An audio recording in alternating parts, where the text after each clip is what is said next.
घेणार भरारी, हा तू घेणार भरारी,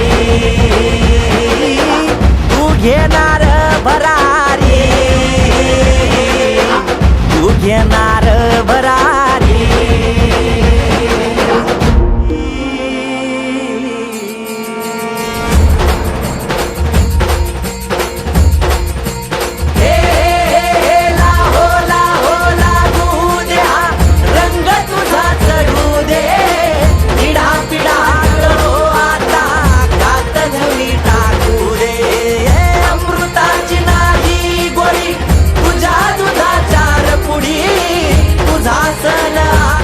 राजकारण म्हणून आम्ही ही शाळा बिलकुलपणे सुरू केलेली नाही, पण मी 10वी पर्यंतची परवानगी आता घेऊन टाकलेली आहे। त्या 5 वर्षामध्ये येथे FY SY TY सगळं होणार। ऍडमिशन तर घ्या, तुम्हाला जर वाटलं की ठीक आहे बरोबर नाही आहे तर तुम्हाला चान्स आहे लगेच शाळा बदलवायला, पण एक वेळ जीपीच्या प्रिमायसिस मध्ये आल्यानंतर इथं मुलगा ग्रॅज्युएशन झाल्याशिवाय बाहेर जाणार नाही एवढी गॅरंटी आम्ही तुम्हाला या ठिकाणी देतो। तर पोट्ट शाळा शिकतं असं नाही, कबड्डी खेळतो, कुस्ती खेळतो, मारापिटी करतो, पोरींना कराटे पण शिकवतो आम्ही।